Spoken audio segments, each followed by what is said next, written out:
Hello and welcome to Nltv. This is Rovinyo Lama and you're watching Nltv News Now. Now headlines. In a major development on day 12 of Ukraine invasion, Russia declares ceasefire in certain areas. Ukraine, residents of Kyiv, Mariupol, Kharkov and Sumy region allowed to evacuate from 10 a.m. Moscow time, that is 12:30 p.m. Indian Standard Time onwards. Amid the ongoing conflict between Ukraine and Russia, Prime Minister Narendra Modi to speak to both Ukrainian President Volodymyr Zelensky and Russia President Vladimir Putin on Monday. Notably, this would be PM Modi's third call to both the leaders since the beginning of the conflict on February 24. An encounter reportedly going on between militant of National Socialist Council of Nagaland NSC and KYA and Indian security forces in Arunachal Pradesh Tirap district. It has been reported that the encounter has been going on since Sunday evening. Over 21% turnout recorded till 11 a.m. during voting for the 7th and final phase of the Uttar Pradesh Assembly election. Mandate to decide fate of 613 candidates contesting in 54 seats spread across 9 districts. India's representative to Palestine to Mukul Arya found date inside the Indian mission in Ramallah on Sunday. However, the reason of the date is yet to be known.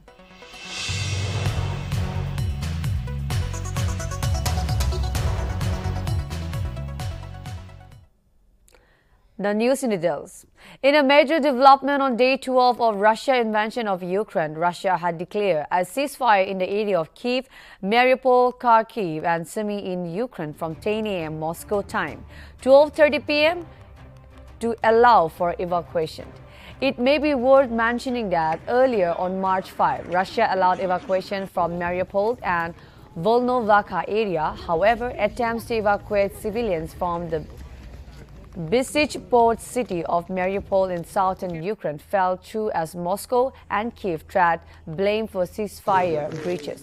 On the other hand, Russian artillery pounded the southern Ukrainian city of Mykolaiv overnight on Sunday, resulting in fires and residential buildings. At least 8 people were killed after a night of shelling in Ukraine, second largest city of Kharkiv. The war, now in its 12th day, has caused 1.5 million people to flee Ukraine. Meanwhile, the Russian military has warned Ukraine neighboring countries from hosting its war plans, saying Moscow may consider them a part of the conflict if Ukrainian aircraft fly combat mission from their territory. European Union has expressed reservation over Ukrainian President Volodymyr Zelensky appeal to impose a no-fly zone over Ukrainian airspace, saying that doing so could spark a world war. So we have a phone conversation with our senior colleagues, Dibendu Chakraborty. So let's hear what he is to say. Hello, Dibendu. Yes, Rovi, as just we have informed our viewers, once again, we'd like to remind the viewers of Nltv that as far as the latest report that have come from Ukraine is that after 12 days of continuous invasion, finally Russia has agreed to allow the civilians of certain Ukraine cities to evacuate from their shelters, from their homes. Specifically, reports have come that the people from the region of Kyiv, which is the capital city, the second largest city of Ukraine, Kharkiv, and the southern port city of Mariupol and Sumy region. These 4 regions have been allowed to evacuate, and the Russian forces have opened human corridors according to the Indian Standard Time of 12:30 p.m. and according to Moscow time, they have started allowing people to evacuate from 10 a.m. in the morning. So that is what the situation right there now, and since the pressure is mounting on Russia to allow civilians to at least to safeguard their lives, as Russia has claimed over and again that they have targeted only the military basements and the Ukrainian forces, but it's not a hidden fact that during this invasion, this 12-long invasion, millions of people have faced the wrath of Russian army, specifically in the region of Sumy, A lot of people are stranded. Specifically, that region is crucial for India also. As you know, a lot of Indian students, study in Ukraine. And so far, although Indian government has claimed that 16,000 Indians have been evacuated via different flights across the neighboring countries of Ukraine, but still there are many people who are stranded. So this move is very important from India's aspect is concerned, and if all goes well and the people are allowed to evacuate the city, then it will be good for Indians to come back home. And meanwhile, regarding this overall situation, uh, uh, Prime Minister Narendra Modi, who was about to speak to Zelensky, Ukraine president, and Russian President Vladimir Putin, the reports that just have arrived as he has already spoke to Ukraine's President Zelensky over the ongoing situation in the country. And the phone call lasted about 35 minutes between the two leaders, and they discussed about the evolving situation in Ukraine. And in fact, PM Modi has appreciated the continuing direct dialogue between the Russia and Ukraine, and he's appreciated the move that taken by Russia to allow people to evacuate from the region. I know, and he also, during his talk to Zelensky, has extended his gratitude for allowing Indians to evacuate from Ukraine, and they have sought the continuous support of Ukraine government in ongoing efforts of evacuation of Indian nationals from Sumy region specifically.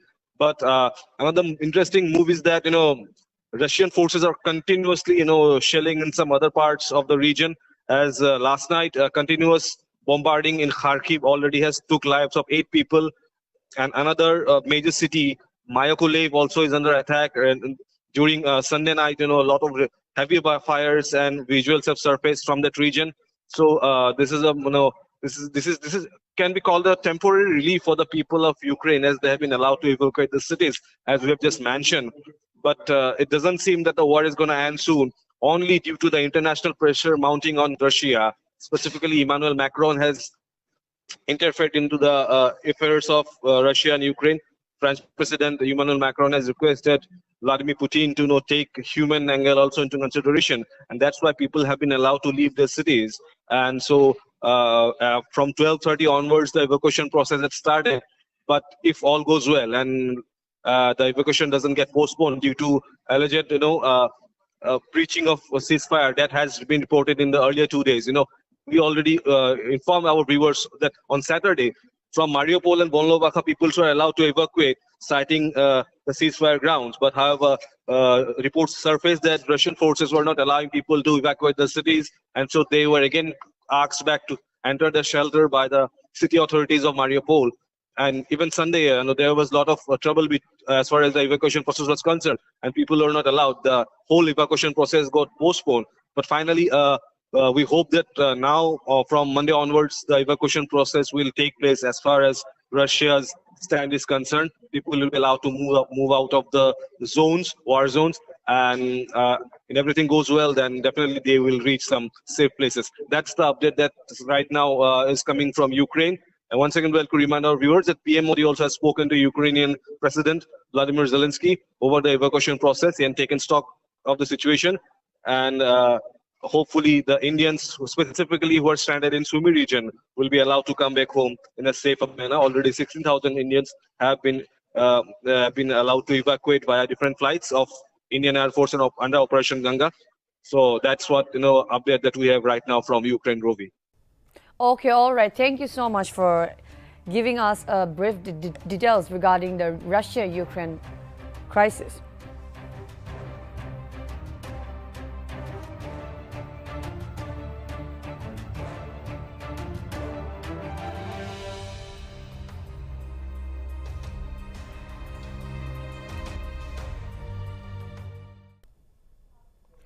Amidst the ongoing conflict between Ukraine and Russia, Prime Minister Narendra Modi will speak to both Ukrainian President Volodymyr Zelensky and Russia President Vladimir Putin on Monday. According to latest report, PM has spoke to Ukrainian President Volodymyr Zelensky to take stock of the latest situation in Ukraine. Earlier, Prime Minister Narendra Modi has spoke to both the leaders twice since the beginning of the conflict on February 24, when Russia launched a special military operation on Ukraine. The Indian Prime Minister had spoken to the Russian President on February 24 night and then on March 2. In his last call, Prime Minister Modi reviewed the situation in Ukraine, especially in Kharkiv, and both the leaders had also discussed the safe evacuation of the Indian nationals from the conflict areas. Meanwhile, tensions have escalated following Russia's military action in Ukraine, and the government has arranged flights from countries neighboring Ukraine for the evacuation of Indian students under Operation Ganga. On Sunday, the Indian government said that since February 22, it has so far evacuated nearly 16,000 Indian students from Ukraine through flights from Ukraine neighboring countries.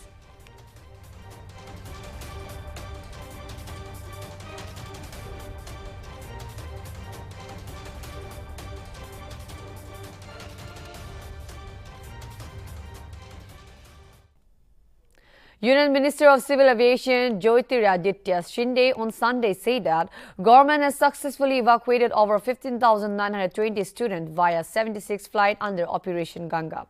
Shinde in his tweet said that 76 flights include 31 Romania flights evacuated 6,680 Indian students, followed by 26 Hungary flight which evacuated 5,300. 13 Poland flight evacuated 2,822 and 6 Slovakia flight evacuated 1,118 Indian students.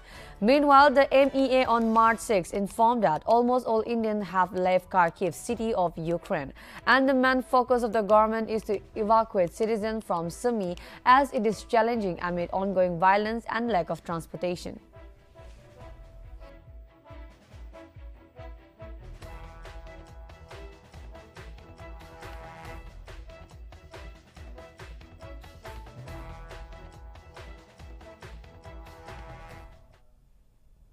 A special flight carrying 160 Indian evacuees from Ukraine landed India on Monday from Budapest in Hungary.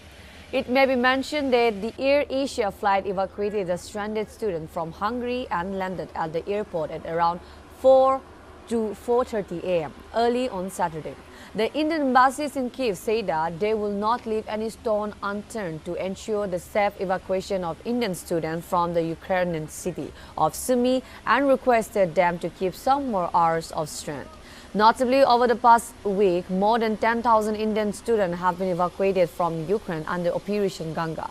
Bearing Kharkiv and Sumy, almost all Indians from the remaining region of Ukraine have been evacuated.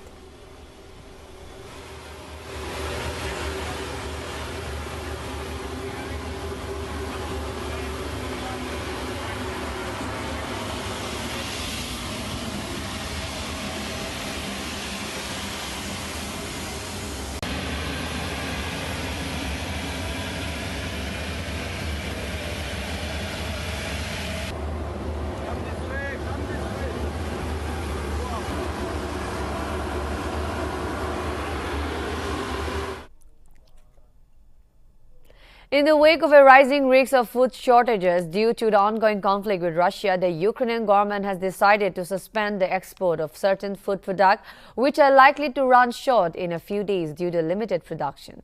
It has been mentioned that the export of meat, rye, oats, millet and meat and other food products has been suspended for export.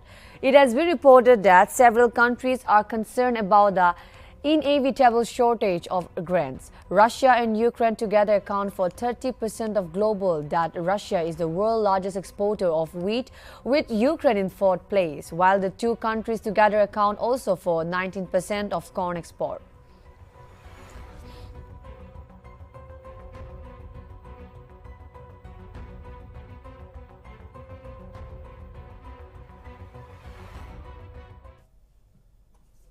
Union Minister Hardip Singh Puri, who is in Hungary to oversee the evacuation process of stranded Indian nationals due to Russia-Ukraine conflict, said that 4 buses with a capacity of 50 each are on their way to Poltava in order to bring back Indian students stranded in Ukraine's Sumy.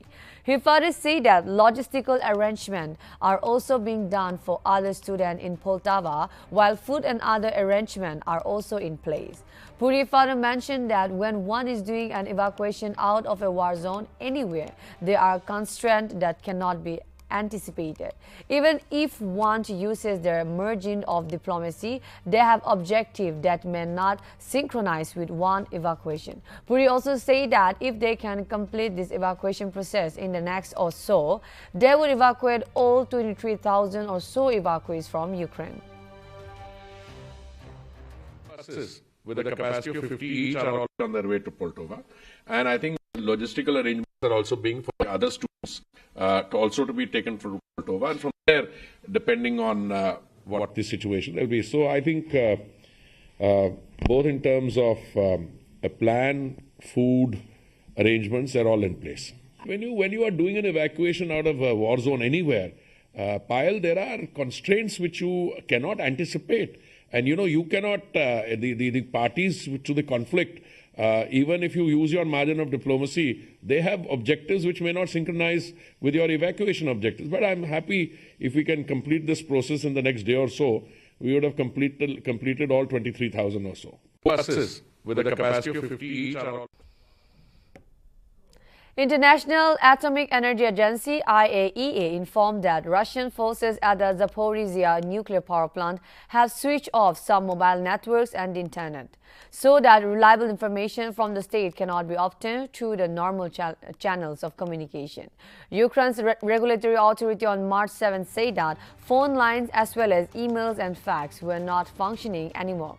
However, IAEA also informed that mobile phone communication are still possible, but with poor quality. Despite the communication issues, the Ukrainian regulator was able to provide updated information about the operational status of the Zaporizhia nuclear power plant. IAEA also said that the Ukrainian regulator are facing problem communicating with personnel at the Konobly and PP, which at the moment was only possible through emails.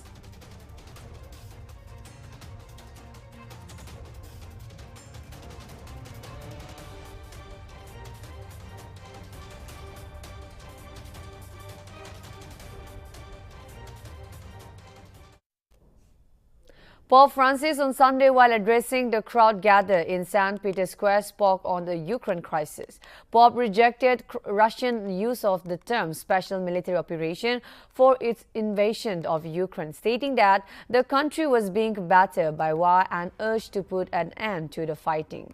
He stated that rivers of blood and tears are flowing in Ukraine, and the invasion of war only sowed that in destruction and misery. Pope urged the two countries to come to negotiate and further stated that war is madness and requested it to stop.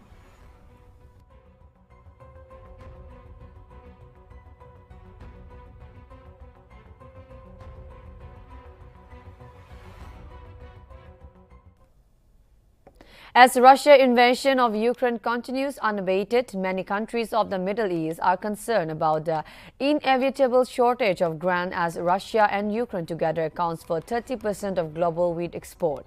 Russia is the world's largest exporter of wheat, with Ukraine in fourth places, while the two countries together account also for 19% of corn export. If the war continues for several weeks more, it will also prevent Ukrainians from planting the wheat, while the sanctions imposed by the West will prevent Russia from selling its produce.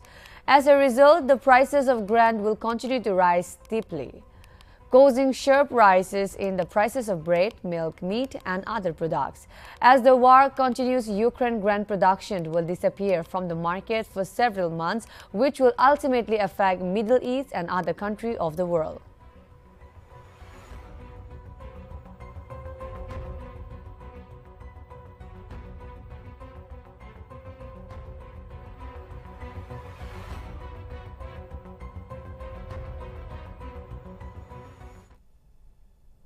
An encounter is said to be going on between the militants of the National Socialist Council of Nagaland (NSC) and KYA and Indian security forces in Arunachal Pradesh, Tirap district on Monday.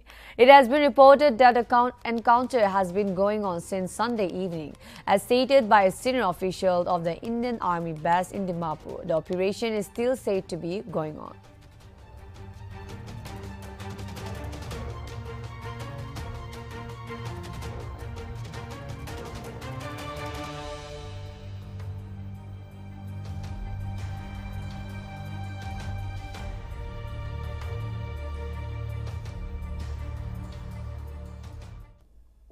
The Nagaland Board of School Education has incorporated QR code in new edition of textbook of classes 9 and 10 with immediate effect for the academic session 2022. The quick response code are given in the textbook of English, Science, Social Science, Mathematics and Alternative English. It may be mentioned that the QR code have been given in all the major subjects to aid the teachers and students in the teaching and learning of the different lessons.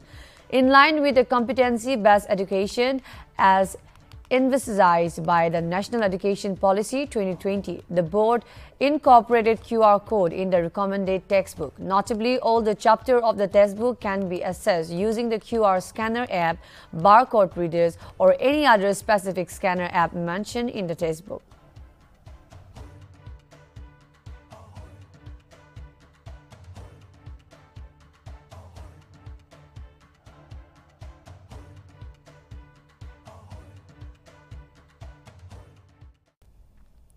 Election Commission of India is organizing a national voters awareness contest with the theme "My Vote is My Future" of the One Vote. The Nagaland Board of School Education, through a notification, informed that contest is a part of the Election Commission of India's systematic voters education and electoral participation program to tap the talent and creativity of the people so as to strengthen democracy through participation. NBSC further mentioned that the contest will have 5 categories, which will include a quiz contest, a slogan contest, song contest, video making contest, and a poster design contest. It further mentioned that the contest is open to all age group. Notably, the contest is scheduled to be held from 25th January 2022 to 15 March 2022. NBSC further requested all the registered institutions under NBSC to inform their students and encourage them to participate in large numbers and understand the importance of every vote through creative expression.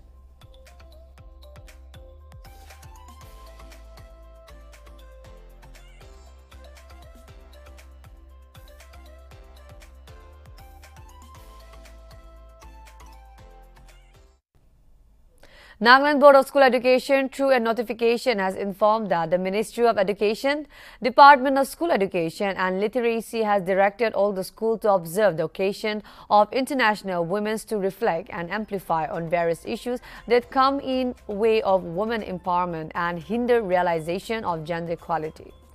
The ministry further suggested that the occasion may be observed with few suggested activities that include special morning assembly, talks on women achiever, honoring women faculty members and staff, organized talk by women professional, organized discussion come workshop on women issues, essay writing on prominent inspiring women of the district, highlights discusses initiative undertaken for eliminating gender-based discrimination and create awareness on menstrual hygiene, hold PTM on nutrition for girl-child. It is to be mentioned that every year 8 March is globally observed as the International Women's Day.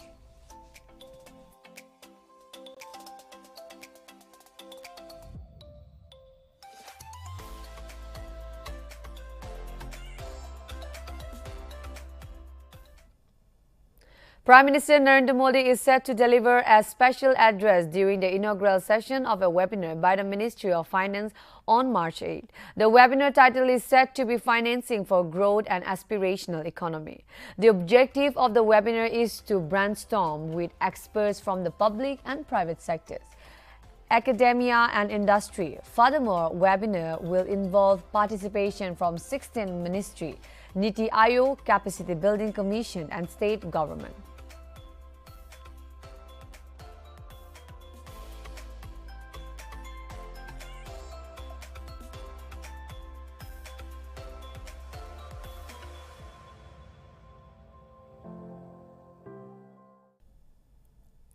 Prime Minister Narendra Modi interacted with Jan Aushadhi Kendra owner and beneficiary of the Jan Aushadhi Yojana on Monday, on the occasion of Jan Aushadhi Divas.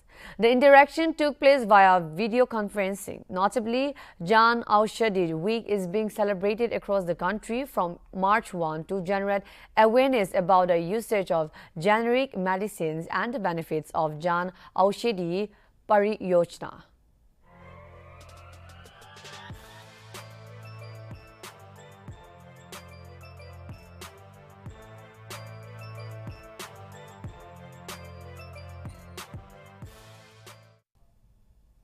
Polling on 54 seats for the seventh and last phase of the Uttar Pradesh Assembly election began on Monday morning. Notably, states recorded 21.55% voter turnout till 11 a.m.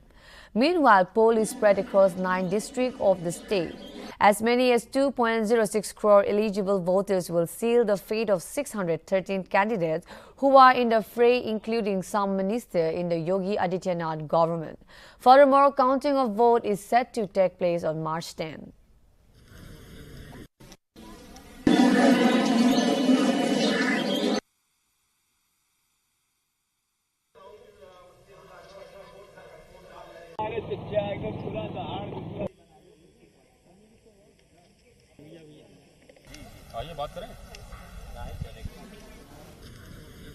Amid the polling for the seventh and final phase of assembly election on Monday, Uttar Pradesh Minister Ravindra Jaiswal alleged that the electronic voting machine (EVM) was purposely kept switched off at a booth in Maldahiya, Varanasi, delaying votes by 40 minutes. Jaiswal alleged that the voting was delayed at booth number 311 because of the manpower switch connected to the EVM remained off due to negligence by the polling officers. Furthermore, Jaiswal said that he had spoken to the district magistrate asking for a strict action against the polling officers.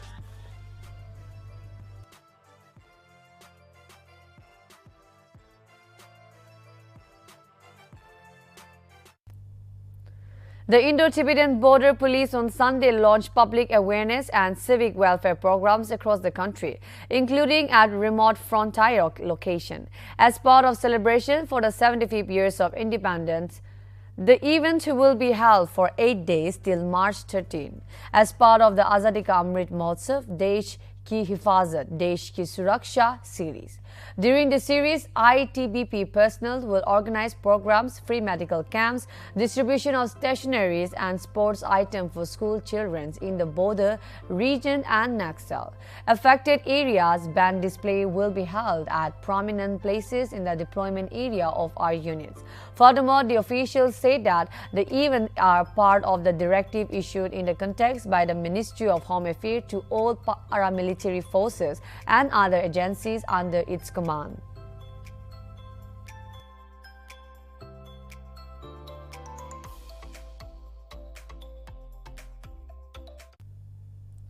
India's representative to Palestine, Mukul Arya, was found dead inside the Indian mission in Ramallah on Sunday. However, the reason of the death is yet to be known. It may be mentioned that Arya had served in Delhi as well as the permanent delegation of India to UNESCO in Paris and at embassies of India in Kabul and Moscow. He was raised and educated in Delhi before joining the Indian Foreign Service in 2008. The Palestine Foreign Ministry tweeted that it had contact with its Indian counterparts to complete the arrangement for transporting his body to India. Furthermore, the Palestine authorities, in addition to the Ministry of Health and Forensic Medicine, said to immediately move to residence of the Indian ambassador in Ramallah to find out more about the death.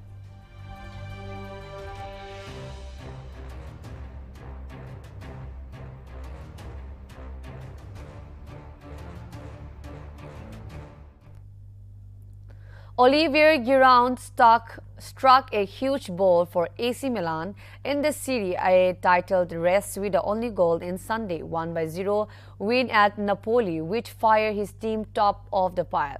Veteran forward Giroud diverted home a wayward shot 3 minutes after the break at the Stadio Diogo Armando Maradona to put Milan 2 points clear of local rivals Inter Milan.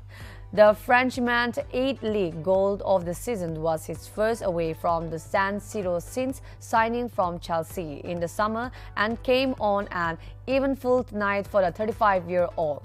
Juventus continued their slow creep into the Serie A title race on Saturday with a 1-0 win over Spezia, which moved them to within 5 points of leader Inter Milan.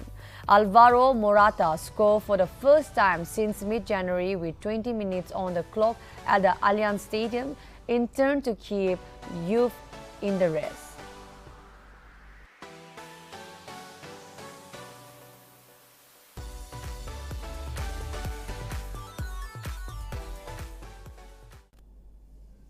Arsenal moved into the top four with a 3-2 win over Watford in the English Premier League fixture on Sunday.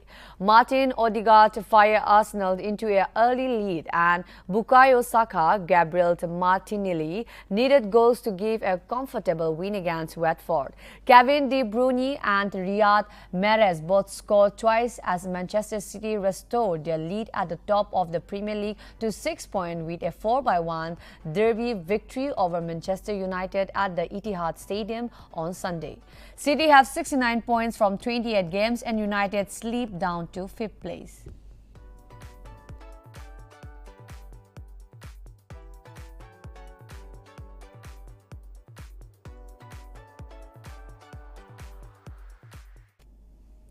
Barcelona moved up to third in La Liga on Sunday after coming back behind to beat Elche 2-1, with Memphis Depay scoring a late penalty to seal their hard-fought victory. Victory sent Barcelona 2 points above Real Betis and 3 clear of Atletico Madrid in the table.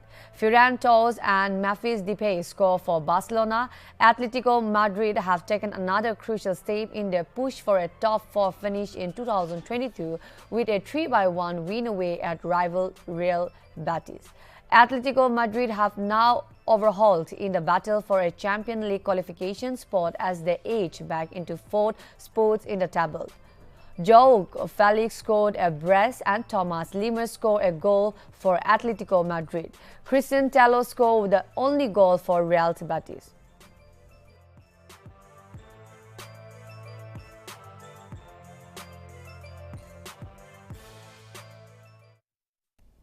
Ravindra Jadeja's remarkable performance in the first test helped India beat Sri Lanka by an inning and 222 runs to move to another level on day 3, as India swiftly wrapped up their 5th biggest win in the format. India had lead by 466 runs at the close of play on the second day, with Jadeja scoring an unbeaten 175 as the hosts declared on 574 by 8. The tourists resumed on 100 by 4 were all out for 174 and forces to follow on as Jadeja took 5 by 4-1 and inspired Jadeja then claimed 4 by 4-6 in Sri Lanka's second inning, which concluded on 178 in the third session. Ravi Chandra Ashwin took 4 wickets in which Sri Lanka were all out in just 60 overs. With the win, India registered a lead of 1-0 and Ravindra Jadeja was awarded the Man of the Match award. The second test match will be played in M. Chinnaswamy Stadium, Bengaluru on 12 March.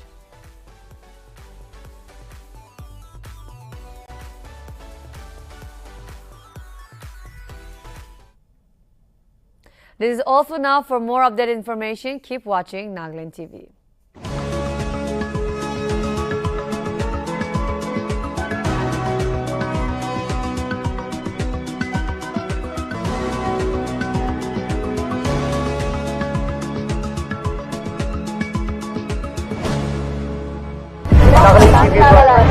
Nagaland TV, Stop Manulaga Awas. Watch us live on Jio TV and on your television sets as well. For Dimapur viewers, we are on channel number 10 in Global Chapter, and for Kohima and Mokokchung viewers, switch to channel number 138 on Hornbill Digital. For all news and updates, follow us on Facebook, Instagram, YouTube and Twitter. Do you dream to become a reporter or want to be a news anchor? Your dreams can be a reality now. Grab the chance to serve your state as a journalist. Send your CV to cvdy365@gmail.com. Call us at 7099033602. Join the fastest growing news network of Nagaland. Keep watching Nagaland TV. Stop Manulaga. Nagaland TV, Stop